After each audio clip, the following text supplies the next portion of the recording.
Call to order the regular Board of Trustees meeting for October 25th, 2022. Will you please stand and join me in the Pledge of Allegiance?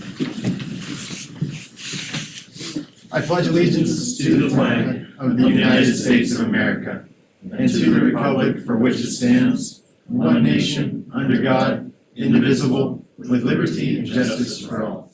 Thank you. Clerk, will you call the roll, please? Mayor Harsbeck. Here. Mayor Pro Tem Gray. Here. Trustee Hardy. Yes. Trustee Sorcelli. Here. Trustee Murphy. Yes. Trustee Ayers. Here. Trustee Butler. Here. All right, we have a full board. Next on our agenda is citizen participation. This is a chance for anyone in the audience to speak to the board. If you're coming to the front here, if you could please keep your comments to 3 minutes or less, and please state your name and address. And we have Butch Haas and Sarah Lincoln signed up. Welcome. Thank you. Good evening. I'm Sarah Lincoln. I live at 236 East State Highway 56. Butch Hawes, I also live at that address so far. Thank you.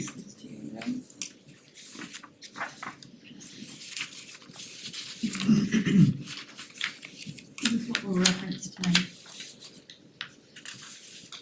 We're here to give an update Yep. on the sale of Knoll Farm to the town as a town park.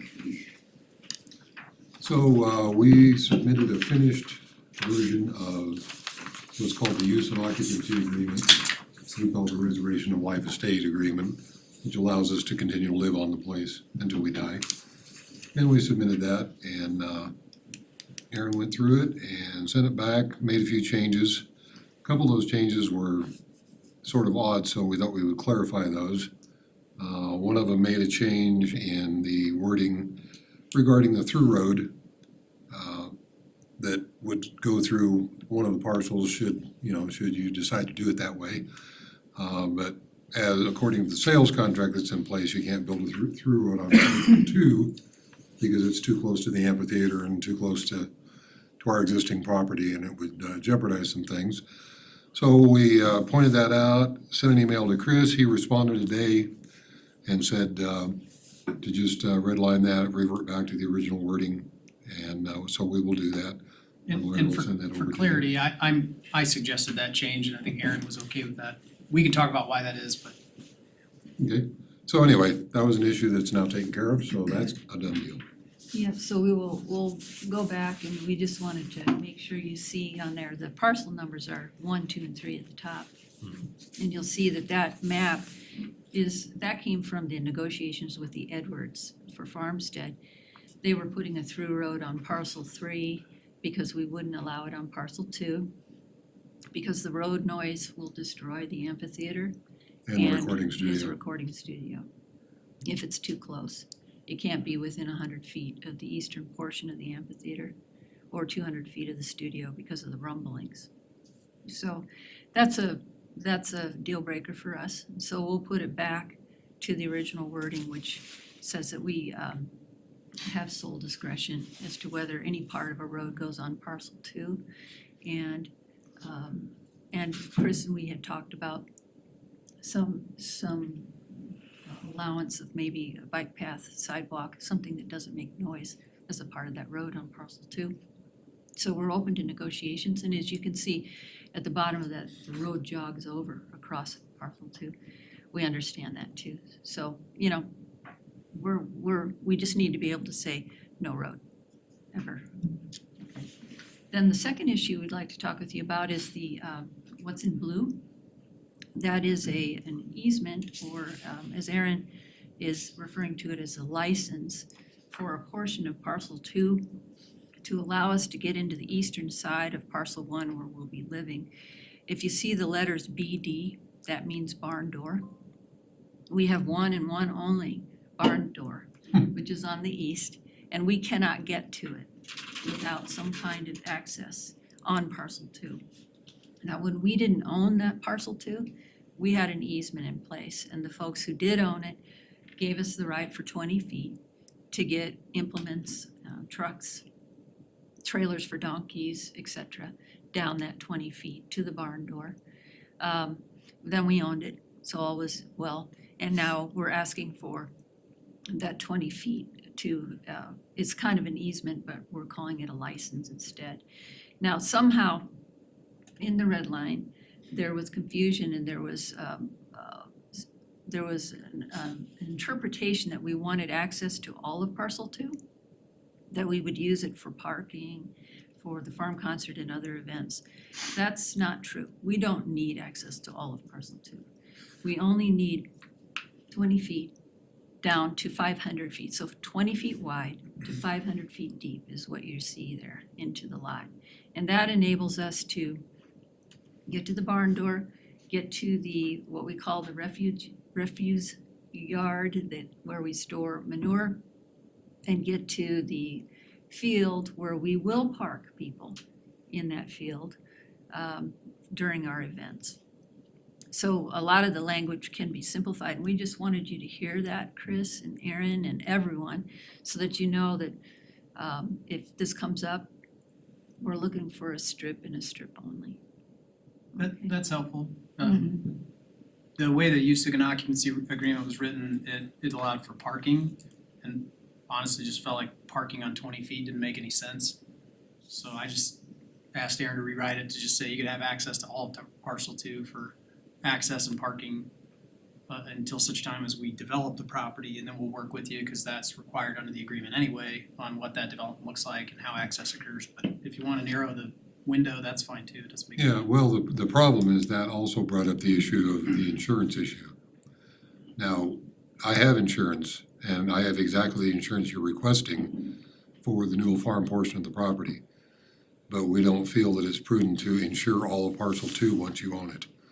So, And I think our intent was only that you would provide insurance when you were utilizing it under that license for parking for events. But again, those are details we can work out. Okay. Okay, the other thing that we needed to clarify was that it, as you said, the access would go away or be renegotiated when the park is developed. And what we want to make clear is that that access can't go away. And to Chris's point, it looked like we wanted parking, a larger amount of parking when really, honestly, what we need is access to that south field so we can park people on that south field. We're willing to deal with the 20 feet, but we just need, it's a daily thing, not the parking, but getting to the barn. And it just can't go away when we develop the park. So we wanted you to know that, when we talk to the port and we look at plans, there will always be that 20-foot strip. We absolutely need it. So, and Chris and Aaron did a nice thing. They said it wouldn't only just apply to the farm concert, the parking, it would apply to any other events we chose to do, which we appreciate that. very much. Great. And, We're hitting 7 minutes. okay, we're done. We're done. Okay, I'd say get to your final points. Otherwise, we can always schedule it as an agenda item or something. That's it. We just wanted you to know those are the 2 issues. Yeah. And other than that, things are just moving forward, and I think we're still waiting for word on a home inspection. Okay. And that's it, but things are moving forward. Thank you very much. You bet. I did, to the board, if there's 2, I just extended to 6 minutes, 3 for each. And do you want to talk about the home inspection, or is that something you guys want to talk about privately? Just that our building inspector, our chief building inspector said he'd go out there with us and do that. And he said he's available in the next 10 days or so. Perfect. And I actually just responded back to him earlier today and said, hey, I need to talk to the sellers about when's the right time to come out. Make sure we schedule that with them, and I'll get back to you, so. Okay. We're pretty We'll reach out tomorrow and schedule that. Great, thank you. Alright. Appreciate it. Oh, absolutely, thanks for coming in. Is there anyone else wishing to speak under public participation?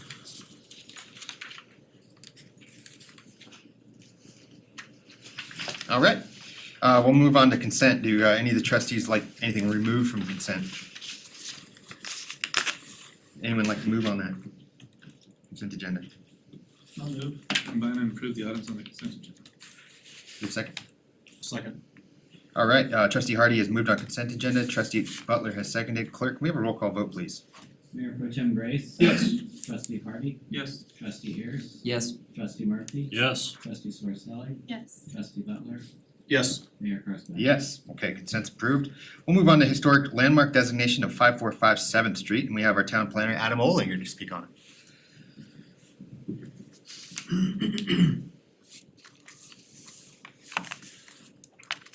Excuse me. Good evening, trustees.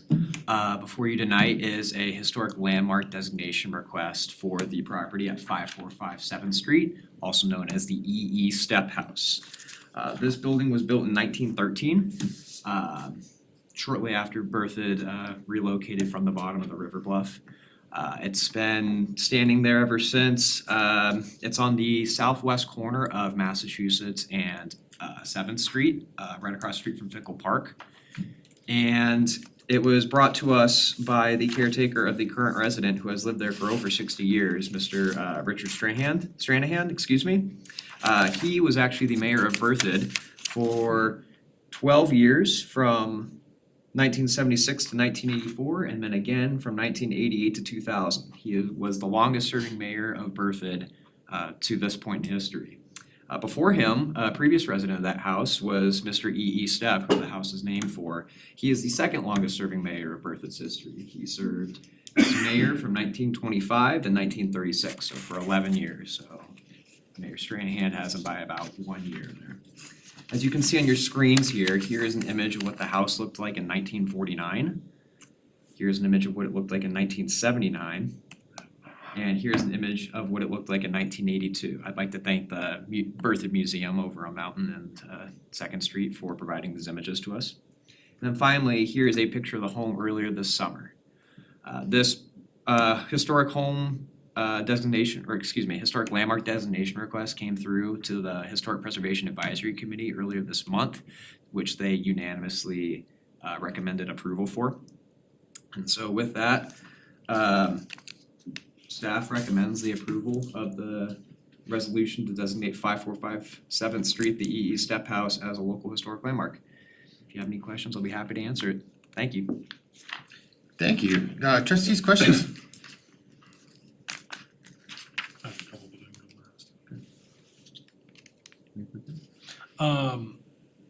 Because I remember not too terribly long ago, some of these conversations coming up about homeowners not knowing what that means historic preservation is allowed to do to their home. Does this current homeowner understand completely that they can do whatever they want in the inside usually? The facade is what you cannot touch. They're fully understanding that without question. Yep, so about halfway through last year, or late last year, we created these pamphlets. They had been made before but weren't widely circulated, so we gave them a little refresh with current town logos. They have tons and tons of information. It's really easy to read and digest as well. It's not just walls of text.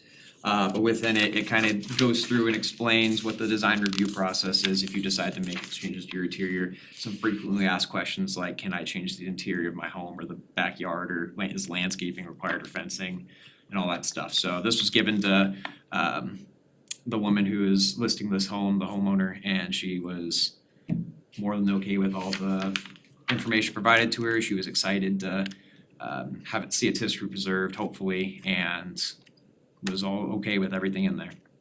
Perfect. That was the biggest question I had, because it's a gorgeous house. I drive by it every once in a while, and it's exactly something that we need to preserve. Clerk, did the public, I don't know, I didn't see if the public got a chance to see the pictures up on the, okay, great.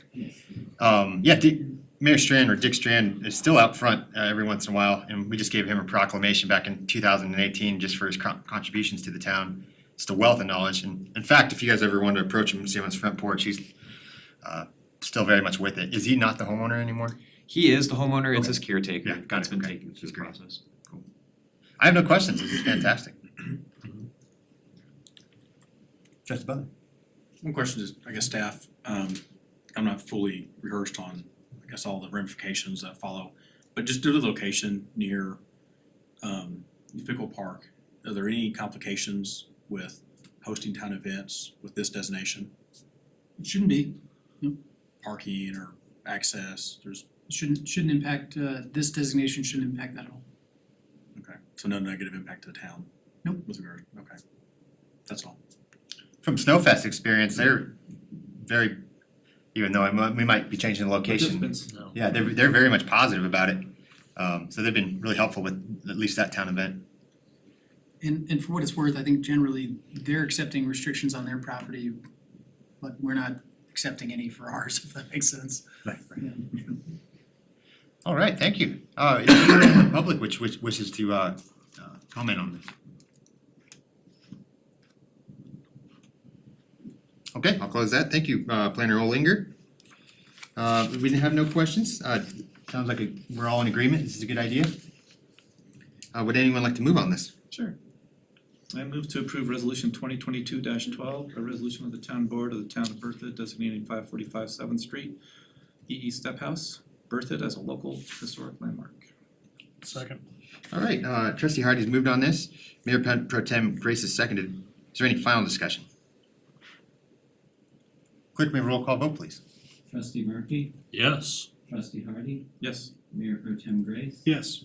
trustee Butler, Yes. trustee Sorsili, Yes. trustee Ayers, Yes. Mayor Parsnick. Yes. All right, that historic designation is approved. Thank you very much. That's exciting. Our second and final regular agenda item tonight is the traffic and parking violation collections public hearing, and this is Attorney Fred Long. Welcome back. Thanks for having me back, trustees.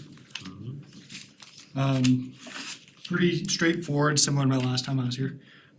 This ordinance is accomplishing two things for our municipal court.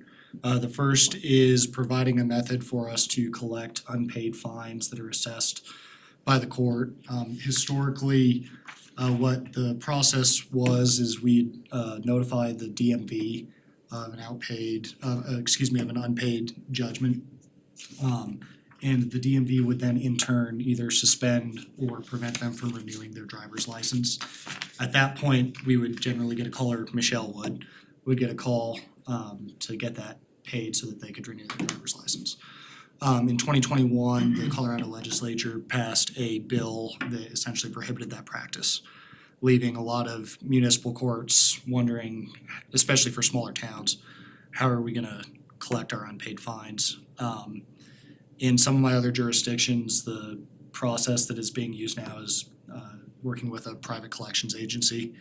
And we've implemented that in Milliken, for example, and I'm proposing that we use that process here as well. It is expressly allowed by state statute, and so that is what the first part of this ordinance is for. The second part of this ordinance is outlining the process for entering default judgments for non-criminal violations. So that'd be like a speeding ticket that's, like 9 to 10 miles per hour with the speed limit or something like that, or a parking violation. It's specifically for non-criminal matters because if it's criminal, then there's due process concerns. And there's a separate process for that. So that's what the second part of this is for. I'm happy to address any additional questions that you guys may have. One other thing I should mention before I move on is I can work with Michelle on locating an actual collections agency to use. She'll probably be the one on the ground corresponding with them the most. So I'll kind of defer to her with who she likes, but I'm happy to work with her on that. Any contract with that collections agency would need to be reviewed by the town administrator before it gets signed and implemented in town. So that's what I've got as far as this ordinance goes. Like I said, happy to answer any questions you guys may have. Thank you. And this being a public hearing, let's keep the questions first here until after the public comment portion. Any questions? I have a couple. Trustee Ayers. I don't know if there's sort of a general percentage that some outside collections agency would take out of the price of any of these tickets? That's a good question. I know that this caps it at 25%, I believe. But what the standard going rate is, I don't know off the top of my head, but I'd be happy to look into that and get that information back to the board. And there are a couple of collection agencies who have been entering into these agreements with lots of municipalities and have some good track records. And like Fred, right now, I can't recall, I've written a number of them, but I can't recall exactly what the exact payment terms are, but they've been very reasonable. Okay. So. I guess a follow-up question then is if the person who is accruing the charges wants to appeal the charge, whom do they appeal to? Do they appeal to the municipality or to the private firm? So that would be an appeal, so we're talking about guilty verdicts at this point, or something where a judgment has actually been entered by a judge. The process for appealing cases out of our court goes to the District Court of Larimer County, and they have a specific time frame for filing that appeal. If they go past that time requirement, then they'd be time barred from appealing the decision. And that would be for like a fine that remains unpaid. For a default judgment that gets entered, so that'd be a scenario where say a defendant gets cited in, but they never appear in court. And because it's non-criminal, we're able to enter default judgment against them. There's another process for them to try and have that default judgment set aside that involves filing a motion with the court, so long as it's timely and that type of thing. Okay, so they're not just dealing with this private entity, they No. are dealing with the court system. No, they have to work within the confines of the rules of procedure. Thank you. Trustee Butler? Well, yeah, I think Mr. Ayers brings up a couple of good points, and I can relate to personal experience. Several years ago, traveling, I think through a section of Oklahoma, all the way to my home in Texas, got a traffic ticket, and then it was, I don't know the terminology, but basically, automatically deferred to this third-party collections agency, and it was a hassle to deal with. It was a huge pain. They had several steps. I mailed payment. They said they didn't get it. The fines were accruing. I tried to, contest it, and it snowballed. So I just want to make sure that we don't allow that to happen. Can I speak on that? Yeah, go ahead.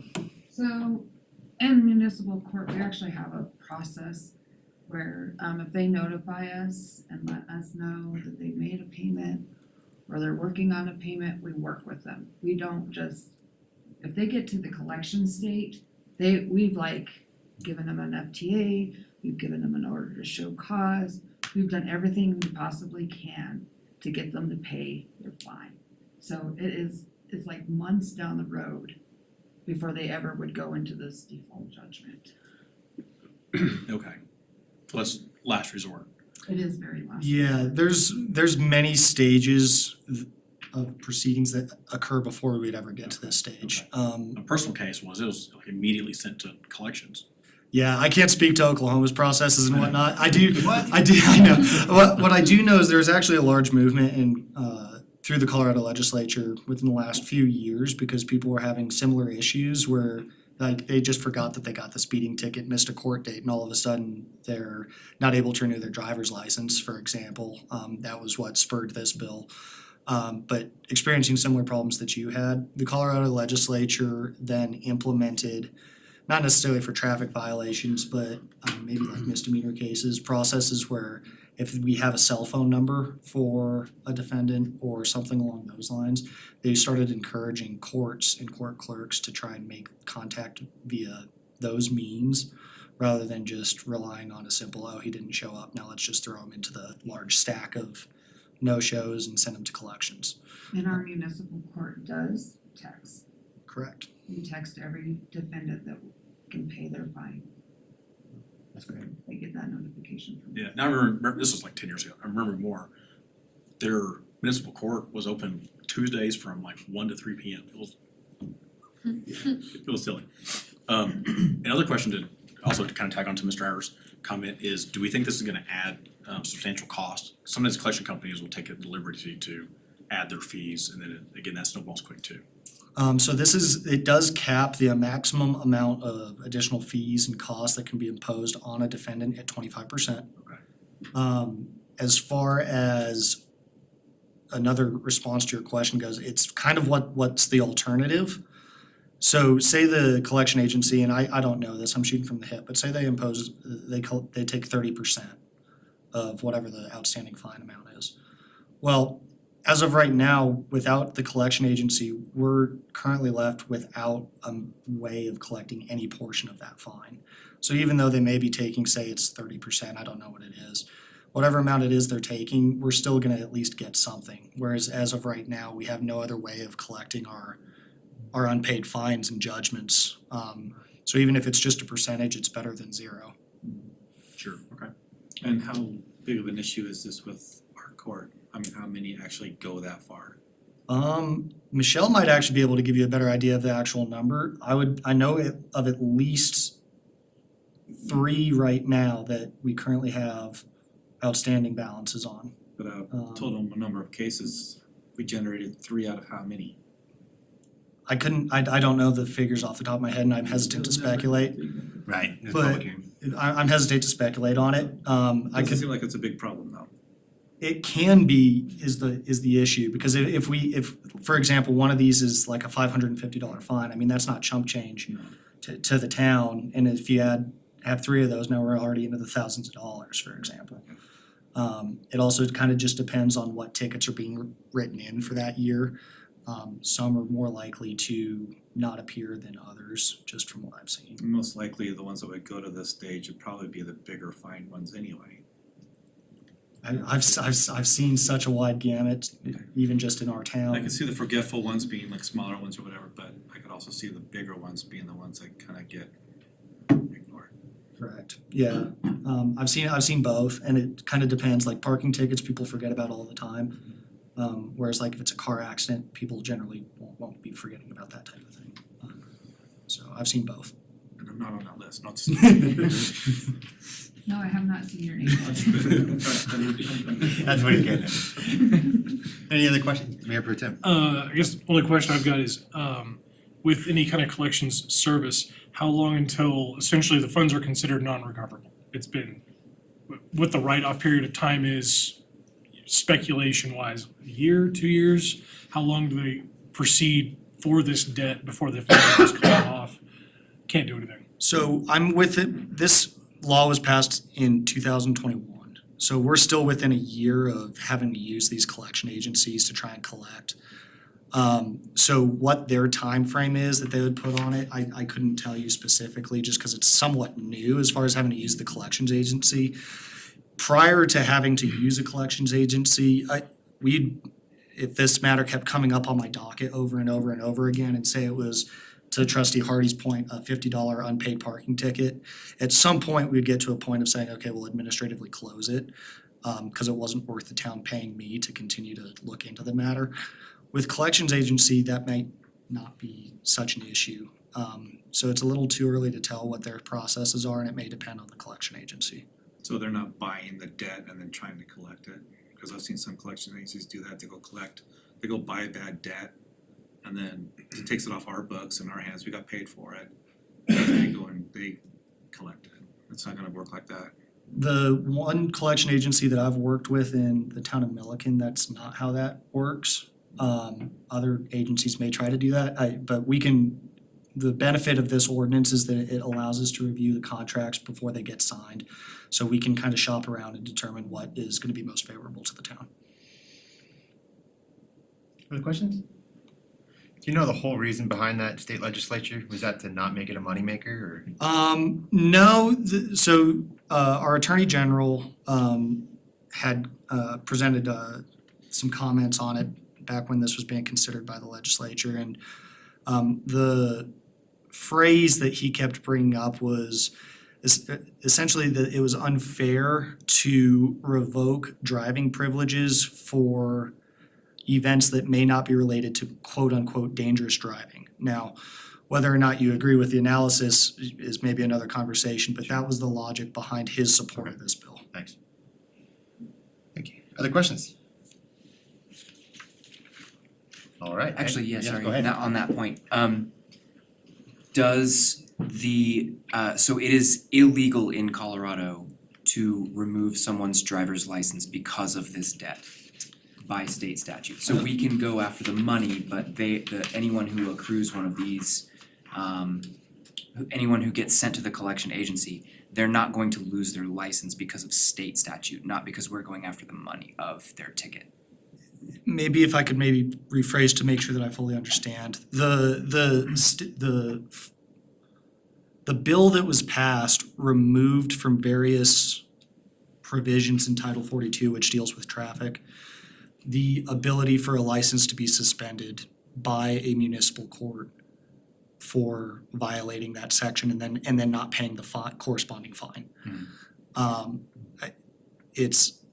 It prohibits municipal courts from from, or I guess the Department of Revenue, the DMV, from suspending a license because of a unpaid traffic ticket is what it's for, if that helps.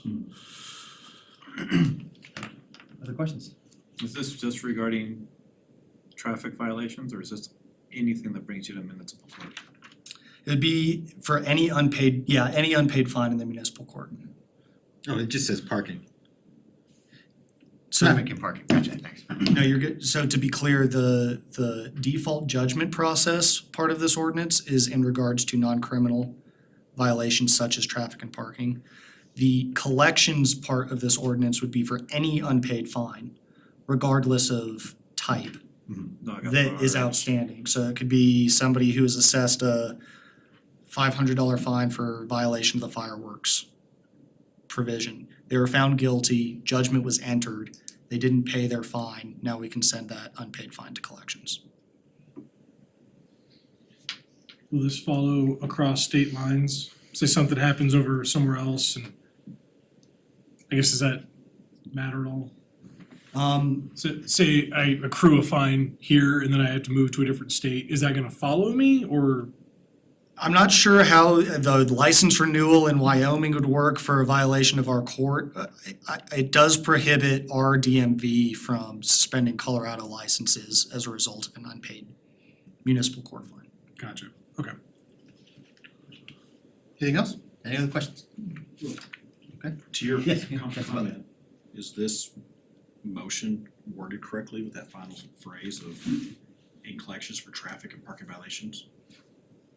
That's how, that was my only question is, but it was titled right because we were including traffic. So I'm guessing the motion is okay too. Traffic and parking violations. The motion includes the title of the ordinance. And that's what matters. So anytime there's a motion to pass an ordinance or a resolution, the language within that motion on the suggested motion sheet corresponds directly to what the actual title is on the ordinance as it's drafted. Okay, so as long as it refers to that. Okay. Great, anything else? All right, thank you. Thank you guys. At this time, I'll open it up to the public, open the public hearing. Is there anyone in the audience that wishes to speak to this traffic and parking violations? We have no one signed up. Is there anyone online or did not have a chance to sign up which would like to speak to this? No one online. All right, at this time I'll close the public hearing and bring it back to the board for deliberation. Sounds like everyone's in favor? Anyone opposed? Any final comments or questions? Okay, would anyone like to move on this? I will move to adopt and approve ordinance 1310, an ordinance of the town of Berthoud, an ordinance of the town of Berthoud, amending chapter 20 of the municipal code of the town of Berthoud, establishing procedures for entry of default and default judgments and collections for traffic and parking violations in Berthoud Municipal Court. Is there a second? Second. Okay, trustee Saraceli has moved on this. Trustee Murphy has seconded it. Clerk, may we have a roll call vote, please? Mayor Pro Tem Grace. Yes. Trustee Ayers. Yes. Trustee Sorsali. Yes. Trustee Murphy. Yes. Trustee Butler. Yes. Trustee Hardy. Yes. Mayor Karsberg. Yes. Thank you very much for coming out Thank you, trustee. and thanks for all your work. Have a good rest of your night. You too. All right, for the audience, we're gonna move right on to the reports because after that we have an executive session and we won't be taking action from that, I'm guessing? Correct. Okay, and that's for Madam Wilson, anything we do, we can't, we have to go back to the public to actually take action and make a motion. So there'll still be a chance to comment on anything we discuss in executive session. Okay, so we'll start out with trustees. We'll start off with trustee Ayers for reports. I don't have anything this month from Port. I've already given that report. The Jaskowski property is gonna be on the agenda for the next meeting. So that was really helpful to go out there with you guys and kind of get a little bit more specific feedback. As we saw, the deed is pretty limiting, and that's why Port has been kind of having a hard time coming up with suggestions. So if there's anything that you would like me to bring up in the Port meeting to sort of move them in a one direction or another, or to get specific feedback, please let me know. But otherwise, I should be back with their official, unofficial recommendation after the next meeting. Thank you very much. Trustee Murphy? Yeah, just to kind of reiterate, we had our tree advisory committee meeting last Monday. I requested that the committee compile budgetary needs for the next year. They compiled a list for me to forward on to you, Chris, as well as the board of miscellaneous items that they kind of anticipate, totaling up to around $4,500. So I'll forward that on to you guys for consideration. Part of that would be a clothing stipend consideration. I don't know if there's interest in adding that or not, but that was also discussed. Our arborist, Paul Furness, introduced a proposed tree sale program that would possibly be implemented this spring. And that's a work in progress right now. And that would offer reduced prices for trees one time at an event during the spring. Like town trees or just trees that you keep? Through a wholesaler, Cool. I believe. And then currently we have one vacancy on the tree committee. Applications are being accepted through November 3rd. Kind of wraps up the tree business. As for other discussions, rental properties have kind of been on my mind lately. Mayor Karspec brought it to my attention, Steamboat Springs has done some overlays for short-term rentals. I think it's a worthy topic for a special meeting. Rental properties of all kinds. I think there's certainly some legal questions to ask and maybe address, at least from my standpoint, and forgive me if I'm ignorant of prior discussions, but just to be clear, I think rentals are an important component of housing in Berthoud, and if we were to go forward with any kind of policy, I think it's important we have some sort of grandfathering provisions included in the discussion. But some questions I had from a legal standpoint, looking at licensing of short-term rentals, if we could have some sort of, thoughts on that. Airbnbs or? Under 30 days is generally what's considered short-term. And where the property owner doesn't live on site. We don't have anything right now, right? We don't even have a code, do we, on? No, the long and short of it is that we don't really have any issue with short-term rentals, generally speaking. They are not allowed in the R1 district currently. They're not an allowable permitted use. There are some conditions in other zoning districts that would allow for it, and in those districts like the townhomes at Heron Lakes, for instance, or different zoning district that would allow for that kind of rental. In an R1 zone, detached single-family residence where the property owner doesn't live on site, and actually even where they do, I don't think is allowed in an R1 district.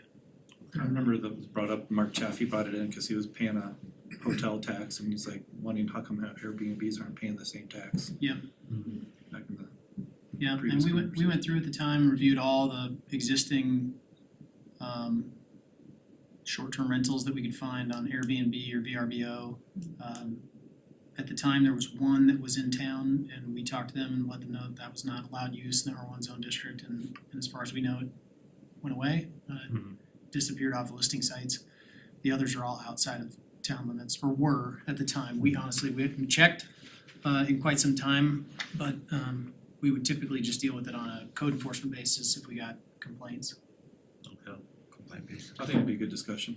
I agree, because I don't wanna put this person in trouble, but I know of a lady a couple blocks down from me. She lives on site, but she VRBOs, her lower flat, and I don't wanna sabotage the conversation. No, I think it's an important conversation. there were additional points that I guess I'd like to bring up. Just bringing up Steamboat passing this, they've got spatial overlays laid over kind of their entire town, where short-term rentals are currently allowed or can be, managed in a certain number or quantity, or totally allowable in whatever number they are. It's my understanding that Breckenridge and Telluride also have similar regulations on short-term rentals. I've seen some questions of their legality, but I thought from a spatial perspective, I think it's worth considering and something that would fit nicely with our comprehensive plan. And then the last thing, just looking at the concentration of rentals under the ownership of a single owner, is there any kind of minimum separation we could implement or look at for something within our zoning powers? I'm not sure I understand what you're asking. Good way to put it would be if you have rentals under, a single owner where you've got them all stacked up on like, say, a single block, or, you have 5 in a row or something like that. Like a block of totally investment properties? Yeah.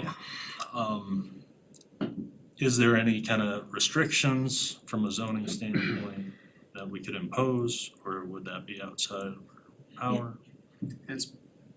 There have been a variety of regulations, and there are municipalities that have imposed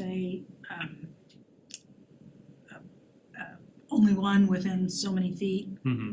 There've been counties and municipalities who have put a cap on the number throughout the jurisdiction. So there's just a whole array of tools that different jurisdictions have used to address what fits best for their community. Okay. So there are many templates out there to look at if, you decide that it's something you want to spend your time working on. I think it'd certainly be an important thing to take on from my standpoint. I'd be curious if the board had any thoughts on this. Taking this up as like a special meeting item or something like that in the future. I certainly support it. I heard Commissioner Felbush on Planning and Zoning and a realtor have asked me, they've had certain troubles or questions with questions regarding short-term rentals. And I think the investment properties in within a new development certainly makes sense to have a conversation about too. Developers putting in houses and there's never a homeowner. Yeah, I completely agree. And to Attorney Smith's, I've seen in my profession many different overlay, options. And even lenders have guidelines around this as well, because there's factors that's considered, higher risk from their perspective if there's a high concentration of rentals in a community or, proximity as well. But I think, I fully support this. I think it should be a discussion. And I'm aware of, I don't know if owners are living on property or not, but there's a growing presence of short-term rentals in our town. And it's a needed thing because we have no lodging in Berthoud, so I think Yeah. we might as well adapt it to be something that benefits Berthoud and brings people in and lets them enjoy our community or visit the golf course in a way that's legal and providing value instead of just making it illegal and having people go around. Yeah. That's how I think about it. To your Completely point, agree. that lady that's a block away from me, she gives out gift bags with local gift cards and encourages people to go downtown. Yeah, it's beautiful, yeah. I like Was anyone opposed to that conversation? Okay, I totally support that, so we don't, I don't know if we need a special meeting, we can put it as a regular agenda item. I'm open to either. What do you think? I think either's fine. Either's fine. Yeah, I think ultimately you'll probably, you may decide a special meeting makes some sense just Yeah, I mean, I because think there's such a broad array of. Okay. This is a big policy topic. Versus, yeah, sure, one Yeah. agenda item. This policy topic's created recall elections in other communities, so I mean, it's just so you know, this isn't like just something that'll happen in a one meeting. It'll be a longer discussion, but I think we could start in a regular meeting and kind of see what context the board is interested in pursuing. So one agenda item. The question that- I like to ask is always what problems do we need to solve, and then those are easy to address. and that might help focus, and then, so we could do that in the context of a special meeting or a regular meeting, but maybe that's something the mayor and the mayor pro tem and I could talk about scheduling. Get citizen input. Yeah, I mean, I think, you know, that's the kind of topic you're gonna want you're gonna want the opportunity for public input. Maybe nobody provides input, but certainly we need to provide the opportunity for that. Absolutely. Perfect. So maybe we could just talk about scheduling of that in one of our agenda review meetings, Which for me. when we can make that work. Okay. All right, I think that covers everything. Sorry to hog the. Now. How dare you. Yeah, this is what this is for. Not putting like a No, 3-minute time limit on it. I appreciate it. Sure, Thank Trustee you, Sorensen? no, thanks for bringing that up, because that's something I thought about a lot too. I just wanted to see the status on the Friday workdays. Was there any implementation of having town hall open on Fridays, or what the status is on that? Yeah, we've talked about it at the staff level. It's gonna be one of the things I brought up during my report tonight. You know, we're trying to figure out what are the right hours. You know, as I think I mentioned before, we have not received any complaints about being closed on Fridays, although I recognize the board has gotten some feedback about that. For us, the question then is, if we go back to 5 days a week, what are the appropriate hours, right? We expanded our hours when we went to 4 days a week, so we're open from 7 to 5:30. Do we keep morning hours? Do we keep afternoon hours? Where's the majority of our traffic? So our two front desks, our front desk downstairs and our front desk upstairs, have been kind of tracking when people come and go. We've been trying to keep track of the number of phone calls, things that we get on Fridays, and what the nature of those calls are, just to try to make sure that we're addressing the needs as best we can. I asked our staff to do that for the next few weeks, so we've got, well, for a few weeks, we've done that for 2. We'll do that for another week or 2, then we'll come back and share with you our thoughts. It might be beneficial as well to maybe have Elish email out to business owners to see how it impacts them Yeah. and get their feedback. I think that'd be great. That's mainly the crowd I've heard from is anyone who owns a business in town that it might be impacting their business. So it'd be nice, it'd be helpful for Yeah. us to have that. I'd love to know what those ways are, for sure. Thank you. The only other thing I had is that I just received some feedback from some people who live in some of the newer developments that surprised me, and so I just wanted to bring it up as food for thought for some of the board, just because they were things I hadn't thought about. But I had heard that some of the neighborhoods that have some of the pocket parks or the pollinator gardens or the community gardens that they're not being used, or the community's not utilizing them, so the metro districts or HOAs are trying to find alternative uses for them because there's no one in the community that wants to maintain it. So it kind of stood out to me as something like, wow, this was a great idea to implement these things, but if they're not useful to the community members, I just wanna make sure that we're maybe taking a look at how these are playing out. Like, it's a great idea on paper, but is it really playing out, and is there another approach? So I don't know about you guys, but I haven't driven around all the new neighborhoods and identified where these gardens are, but I'd like to kind of see, are they useful? And also, as we require more things of our developers, are we kind of outpricing people by just creating more and more demand on the developers to say, hey, you need to do more, and the cost is going up for the people who, and eventually the homeowners paying the higher bill for all of these things, and maybe they're not benefiting from the things that we've asked the developer to put in.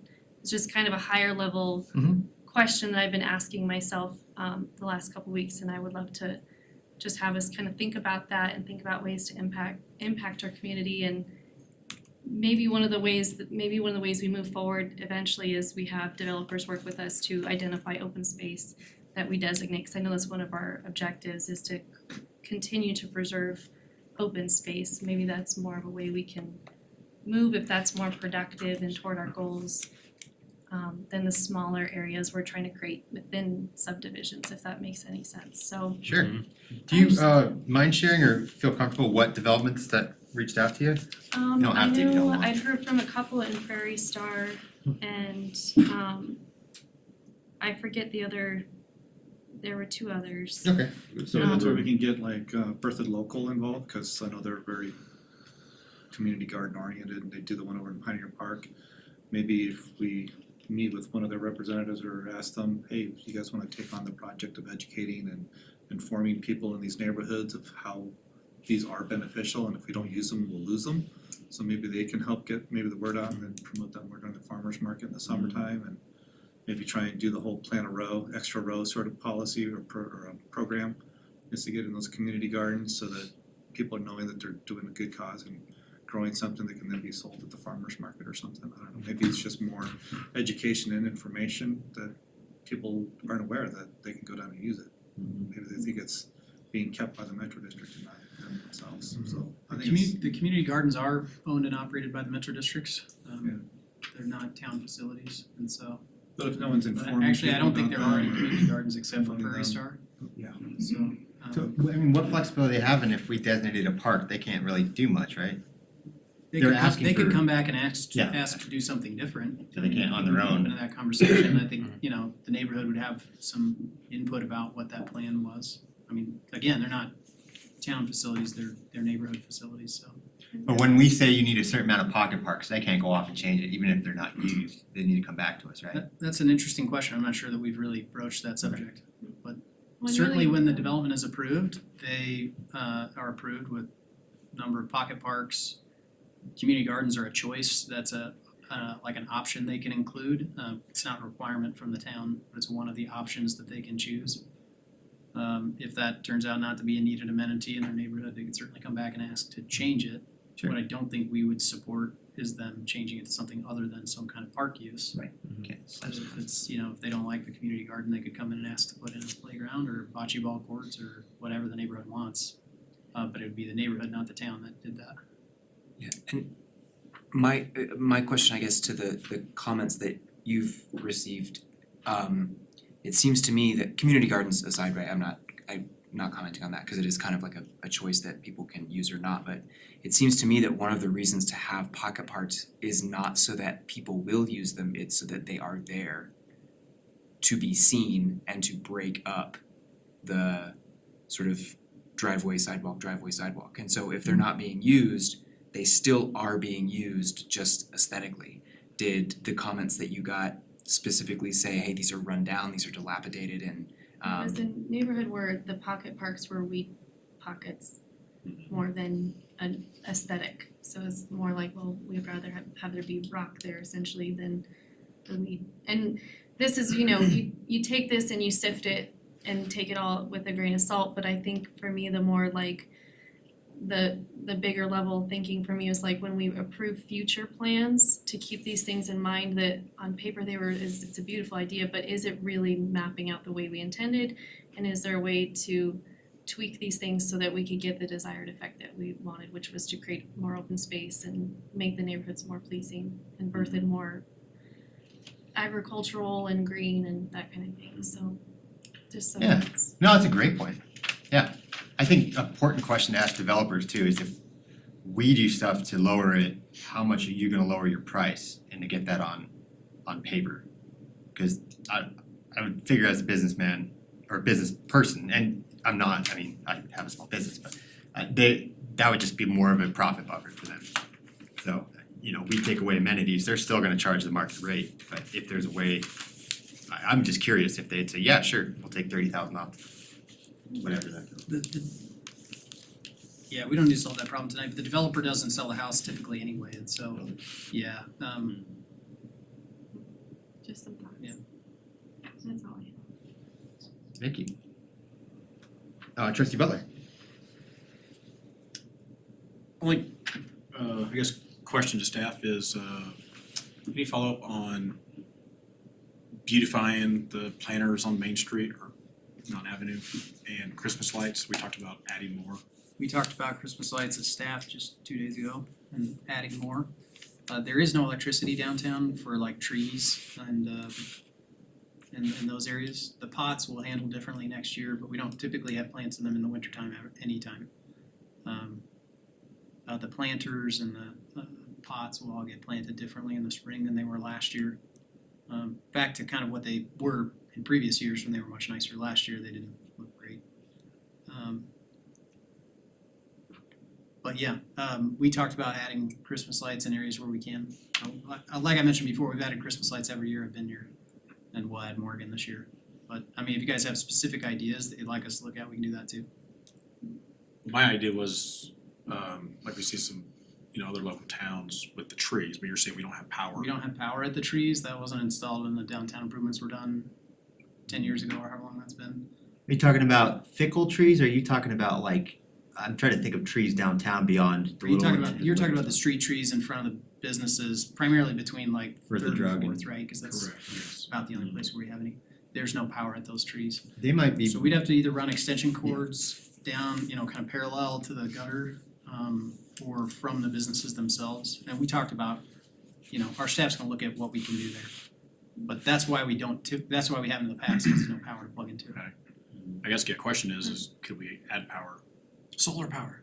We can, it's like I always say, water flow uphill to money, so it's it's always just a cost decision. And adding conduit underground and new electrical boxes won't be an expensive relative to a lot of the things we do, but it won't be cheap either, so it's, yeah. I guess I would It's certainly probably not recommend- something we would do prior to this season, that would be a pretty, Right, obviously. just cause the design process we'd have to go through before we. But I think it should be seriously considered at any time of any next, improvement, sidewalk or Yeah. curb. Third and Mass. We are looking at creative ways to do some overhead lighting and things, we talked about we can't hang them over the road, CDOT won't allow that. But I think there are some other creative ways we could do that, and maybe we could do it all at once as part of a larger project, but. And then, as, Mr. Rushford just kind of whispered with our improvements on Third Street, is that something we can add this time? Those are already being included in Third and Mass, Third and Massachusetts. Okay. They just weren't included when whoever did the downtown project before. Okay, I was just curious. But they will absolutely, there will absolutely be power availability, there'll be festoon lighting opportunities and things like that for Third Street, Massachusetts, that'll be in the design. Great, thank you. Trustee Hardy? Yeah, so I just wanted to think about the Board of Trustees and the school board meeting that we had. I thought that went well again. It was nice to sit down with the school board and talk things out and have some good conversations, so thanks for that again. Mostly mine is Main Street oriented, so we have still a few seats left open on our board if people are interested in coming downtown and getting on the board. Some things we do is historic preservation, historic district, art district, or some projects we're working on. Then that kind of leads in, we're doing the Christmas parade. Everything's up on the Main Street website, November 26th, Small Business Saturday. Already got Santa booked, fire trucks booked, so people are checking in for parades. Got Aaron signed up, he's ready to go. So that's gonna happen, and we'll add some more information on that as time gets closer. Next big project is Snowfest is moving forward a little bit more, making some momentum on that. We had a little bit of a hiccup, but I think we're over that. Good So we'll get back on track. So, but I will need some volunteers for that, for sure. Tim got us our own snow blower, or our own snowmaker. We're leasing it, but We're that's, borrowing it from another municipality. it was a lot of work, so I appreciate it. My other snow gun moved to Montana, so. Without Tim, the last couple of years, Snowfest wouldn't have happened, so. Yeah. I just So kind of anyway. sit in on the meetings, he does all the work. We should have snow. Chris and I are working out the details on that, and we'll get that, and then we'll move forward on everything else. So, but just keep an eye on berthoudmainstreet.org for everything updating. Or email me, or I'll tell you all about it. Nice. I think that's all I got. Right. Mayor Pro Tim? Youth advisory meeting last week. They're in the midst of doing more recruitment. They've got, I think, 4 applications. So they're very happy about that. They're in the midst of replenishing some of their swag, as the kids call it these days. Shirts, pens, stuff like that. What else? They were gonna be coming back to us here before the end of the year, pretty much as a report back on Scorchfest and everything that they learned from it, and essentially how to do it again should the next youth advisory group want to. But that should be sometime before the end of the year. But yeah, that's all I got. Awesome. Well, my only real report, Trustee Murphy really nailed it. I went to a mayor's summit it was Thursday and Friday. I went to the Friday part because this Thursday one just started at 2 and ended at 4, and it's in downtown Denver. And just figured a lot of that was just a meet and greet and a round table. So Fridays started out with a introduction from the Denver mayor, Michael Hancock. And his role is totally different as a strong mayor, and he doesn't sit on their council and is a full-time job. But he talked about the fentanyl issue and how that kind of state legislature did that and it really backfired on them, and judges are realizing that there's kind of guys that probably shouldn't being let off and back on the street, and the issue's just repeating itself. So I just thought it was really interesting. I don't know if we have the problem here. I'm assuming it's in the background all over. It seemed like mostly a big city issue, but I'm sure it's around here too. It's growing rapidly. Okay. Yeah, so he was just hoping that the state legislature is gonna readdress that, and he was saying that judges are starting to become aware of that issue.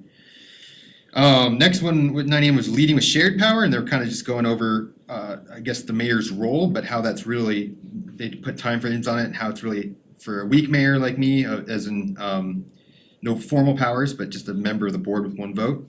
And I thought it was very much true that it's kind of adjusted into a thing where there's no real head of really any community, but you just kind of work in partnerships and how to, I guess, to take the lead in some roles, but also learn how to follow in others. And it just kind of, it was really good to hear, but it seemed like something that's already happening in Berthoud, and naturally having different special districts.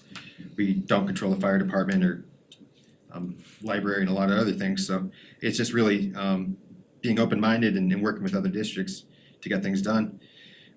Next was the creative strategies for workforce affordable housing, and that was really what Trustee Murphy discussed, and I learned from the Steamboat mayor sitting ahead of me, and then the Estes mayor by my side, and there was also the Leadville mayor there, but all discussed their different ways for short-term rentals.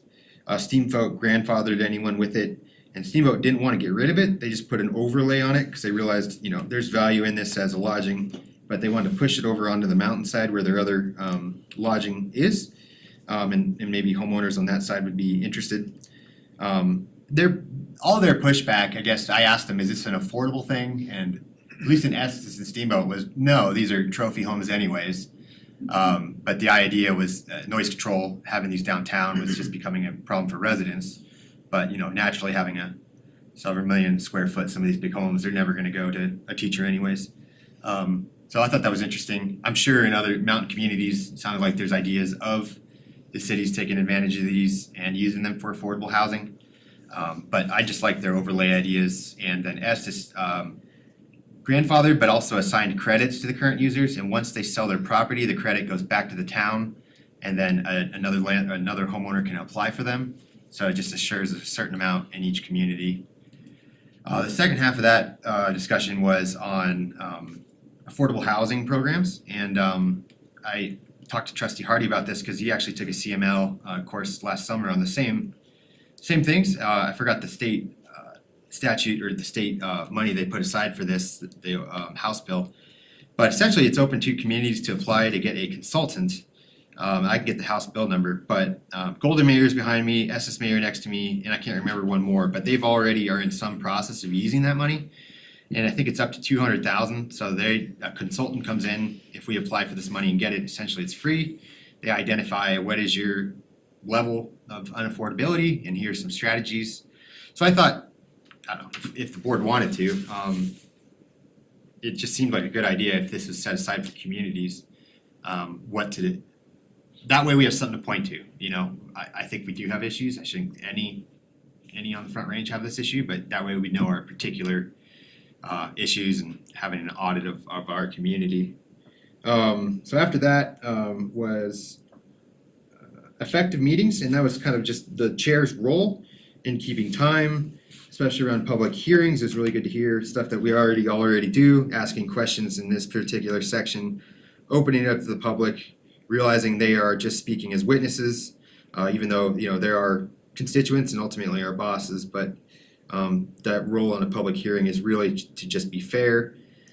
I think it really kind of appealed to me, and anyone else is a little sensitive about growth, that he brought up, even if you are particular personally to a matter, your role is really to just be fair to the ordinances already on your books in the statute, and to constantly repeat to the public who might not be aware of how public hearing is kind of like court, why things are done in a certain way. There's always pushback, you know, we only have 3 minutes to speak, this is gonna affect us, but really how we have to do things in a certain format or we can be sued. And he talked about, the CML lawyer talked about several issues in Colorado where you actually are sued and they're gonna win ultimately anyways because the law's on their side, and it just becomes an issue of reputation and throwing thousands of dollars into Attorney Smith to try to do something that we'll probably ultimately lose.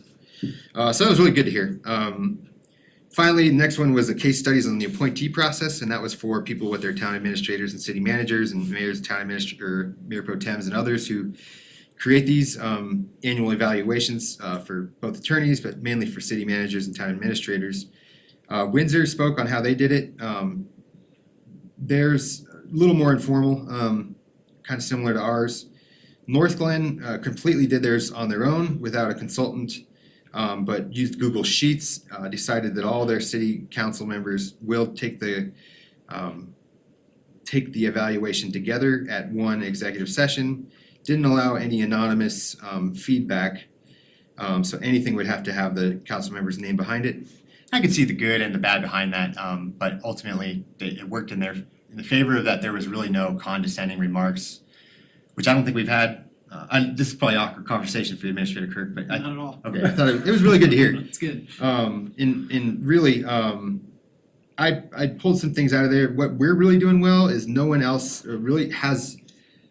We at the same time we do an evaluation of Administrator Kirk, we also ask staff to do a 360 of Administrator Kirk, which surprisingly not every municipality does. So have your staff feedback on their CEO and boss made a lot of sense. I was surprised that not everyone does that. But we're really rare, and they didn't even bring this up, that at the same time, we ask staff to evaluate the board on what we can do better. So I think that's a great idea. Might be something we wanna venture off and have an independent surveyor for that, but I think for the time being, that's kinda cool to hear. Yeah. Where we're falling short and where we're doing good. And I think, well, this brought up in my mind, one, I thought we were late on ours, but it sounds like every municipality that was there is kind of conducting this now, either starting or underway. So over the weekend, I contacted our facilitator who helps out with this the last 2 years. I thought she was great. Asked if she wanted to do it again. She has the questions already that we've asked in the past. Some of the feedback from staff and from the board on the last couple of years is it's just really lengthy. Some of the questions are redundant. So I'll work with Mayor Pro Tem here and see how we can shorten that up, and certainly forward it off to you guys too to see if we can shorten it up.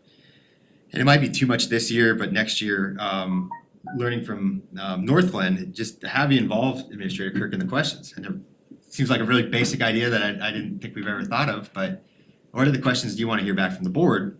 And maybe we could still do that this year too, you know, on how am I doing, where am I falling short and whatnot, but I think we're overall doing a pretty good job having a facilitator and not trying to do that all of ourselves. Last one I attended was team building with the council and board. Heard from another strong mayor, which was Mayor of Colorado Springs. Didn't really apply because he's another strong mayor and he just, I'll be charitable, he just kept bashing his predecessor, which really wasn't helpful. And it's really difficult with them being a strong mayor in that he doesn't work with their council at all and just tries to make time for them to meet with him. And I think that's something I can do better with you guys is certainly being open to meetings. I talked with Trustee Murphy recently. I'd love to, anytime you guys are available. And certainly I'm not the expert. I end up asking a lot of questions to you guys because of your backgrounds and experience. So I'd love to meet more with everyone. And really what struck with me so much was Mayor Weinberg of Golden, and she didn't run at all on anything improvements to the community. She ran on the process on how to improve accountabilities. She's a process-oriented mayor. It was really fantastic to see the things she lined up as far as she wanted to do a lot of committees of the board of just her council members or her trustees to get things done quickly. One of them was in a legislative committee on, hey, let's look at the state's upcoming bills and which ones let's line them up for the board and then present it to the board in a brief way of which ones you guys support as a community, which ones you guys don't, so we can take stances on these and then give our stances to CML. And if we're opinionated enough, let's go to the Cap State Capitol and testify, which several of us have done before on several bills.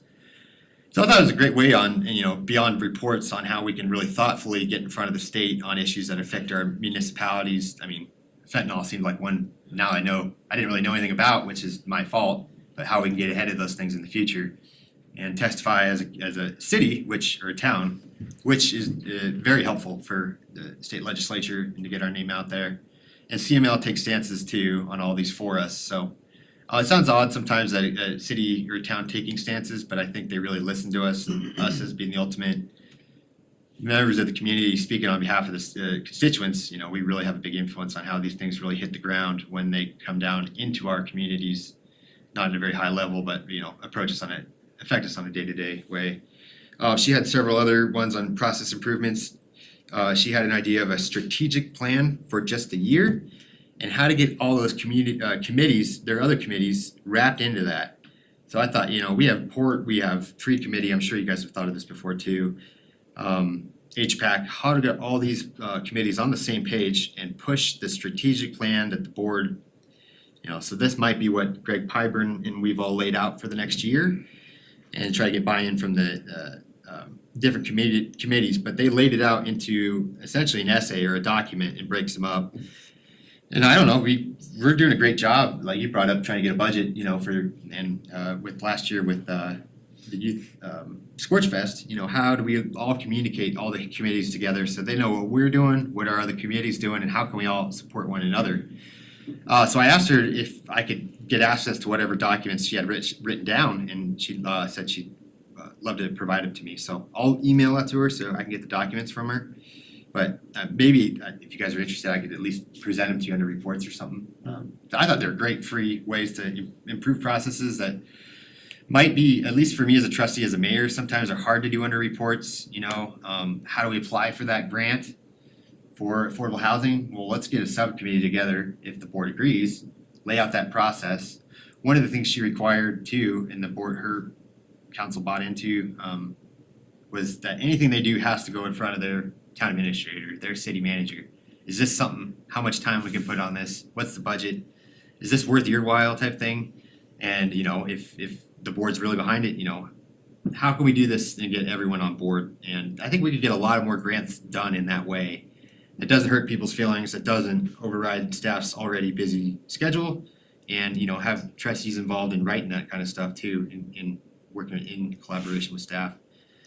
So I'll try to get those documents, but I thought it was a very helpful, and they were really behind time. So the last water thing, I had to leave because they only had 20 minutes to get it done anyways, and I had to get back to work. So very informative, and also you guys are doing it anyways, but encourage you. We're already paying for these courses, so anything you guys see coming from CML, if you're not signed up to them already, their emails, they're really helpful. They do district meetings too, and it's just really helpful to hear from council of other communities, boards, and other professionals that work with municipalities.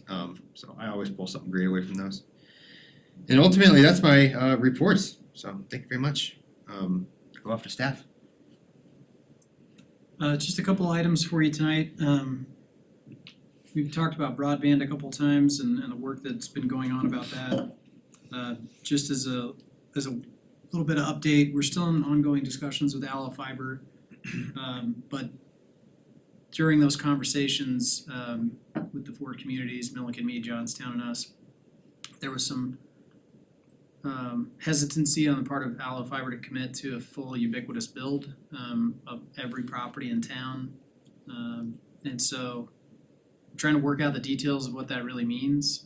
But what they were asking for was a unique right-of-way permitting process during construction, which we wouldn't agree to, I don't think, unless they were providing something unique that no one else is, and that would be fiber to every property in town.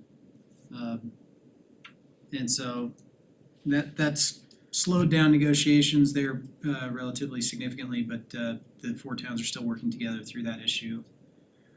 But in parallel with that, we went ahead and opened up discussions with Loveland Pulse. They had submitted a proposal during the RFP process, and the four communities decided that Allo was the priority choice at the time. But Berthoud is in a unique situation in that we're obviously the closest and have probably the most likely opportunity to work together with them, if that makes sense. They seem to be interested. It might be a little more complicated to work through, but we've started those conversations to at least see where that might take us. So just want to give you an update on that, and let you know that's still moving forward. I sent out an email to everybody last night, just asking for questions for the COGCC, the Oil and Gas Commission. Attorney Foote, who's obviously helping us through that, has reached out to the COGCC but hasn't gotten a commitment for them to come to a meeting. But they did commit to answer any questions we had in writing. And so if we can gather those up, we'll try to get written responses back from them, and then we would provide those to you guys and the public during the meeting, a future meeting during that policy kind of initiative, and so everybody has access to all that information. So if you have any, you may not have like a really specific question, but just whatever you've got, feel free to shoot to us and we'll gather them up and get those off. Let's see, I know one of the goals the board set for us was to have Town Park, the redevelopment of phase 1 of Town Park done by April of 2024. So just wanted to let you know we got the 75% drawings for construction for that project. Based on the concept plans you guys have seen before, and we're working through those. We should be, barring any significant issues, we should be on schedule for that project. The construction costs for everything we're doing are going up significantly. That's something we've talked about a few times. Not the Town Park project, where I think our construction cost estimates were very conservative early on. We will still have to do, I think, some value engineering and some cost cutting. Nothing that would impact negatively the park, but just being creative about how we do that. We did that in Wagner Farm too and cut several $1 million out of that project, and I don't think anybody would ever know the difference. But we'll have to do the same thing with Town Park, 3rd Street in Massachusetts. Current estimates today are more than double what they were when we started that project a year ago, and that's a real problem, obviously. So we're gonna try to work through those details. But escalating construction costs are an interesting challenge right now. They've been escalating, they've kind of leveled off, but as we update estimates that were done 8 months ago, based on projects that were executed 6 months before that, the costs have changed dramatically.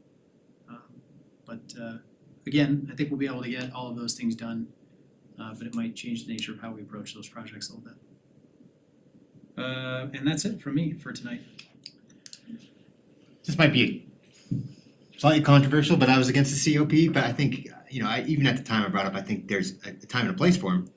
And I think having that on a commercial area with a repayment, if it's better deal than just the escalating cost of everything, that might be worth looking into. The challenge for Town Park and for 3rd Street, Massachusetts, is that a COP only works when you have leasable collateral. So that worked for the rec center, right? Because the idea is that the property's being held in trust by a trustee. We still own it, but we're basically leasing it back from ourselves so that they can then pay the investors who lent us the money to build it. It's kind That of a makes weird sense. situation. But I thought, If you don't have that leasable value, where like but we have a taxable increase that maybe we could put a number to. that would have to be done under a traditional bond structure, I think. I don't think COPs would work. But I think your point is a good one. One of the real benefits of what we did with the COPs, in retrospect, I think, we kind of understood this at the time, but it certainly has played out that way. The interest rates we received on that, on those COPs were exceptional, 2.75%, or 2.78, I think, but and then in addition to that, even during construction, costs were increasing so dramatically that because we had entered into under contract with the contractor, and he had then entered, or they had entered into contracts with all the vendors, our costs stayed pretty level, with the exception of a few finish items that we hadn't kind of pre-ordered or pre-purchased. And so we didn't have a lot of cost escalation, but had we not built it when we did, the contractor that, as we were wrapping up the project said, this would have been a $42 million project had you not done it when you did. Instead it was 30, or 29. Excuse me, and so I think your point is a good one in the face of, rising construction costs and interest rates if you do it now, you probably save yourself money in the long run, I guess what I'm Right, saying. more than the cost of the interest. And there might be some support in the community if we could ever put it under a bond, cause this isn't 30 million, this might be, I don't know. I think the good Lot news is smaller. we're also really healthy financially. We have strong reserves, and so we can pull from those reserves to do these construction projects. That's what you save money for, right? Is to pay cash for stuff. We hadn't intended to use up that cash that quickly, and so we wanna look at that as we go through the budget. We'll share that with you too when we do our budget hearings on the 8th. So we'll walk you through all those details, then we can kind of talk about, should we go ahead and spend the cash that we have on hand? It'll still leave us a solid reserve, but lower than probably what we would have planned for. But we can talk through all those specifics during our budget meetings for sure. Can a URA issue public debt if the businesses took that on? If there was a DDA or a URA in place, that's primarily what they're formed for, is to issue debt, using tax increment as payback. Problem is we need businesses at first to form one. We gotta have some tax increment, there's ways to do it though, yeah, I think. But forming a URA or DDA is also, it's an undertaking. Yeah, It well, I was requires thinking just for the votes- old town votes and hall. all kinds of stuff, but I agree, okay, thanks. but it's Okay, it's thanks. definitely a potential option. Well, I just know Walt brought it, I mean, a lot of people have brought it up before, and for the all downtown, but maybe just for the old town hall site, they could form one I after don't they think we build. could do a single property, you'd have to form a DDA or URA that incorporates a larger area than just one single property, yeah. Isn't the Foundry one single? No, That's the whole downtown, okay. yeah, that was, the DDAs in Loveland is a much larger area than just that one project. Okay. A buddy just last night showed me their gift card put on by their DDA that every restaurant can put, he said, Berthoud needs this, it's just a fantastic gift. You use that in any store.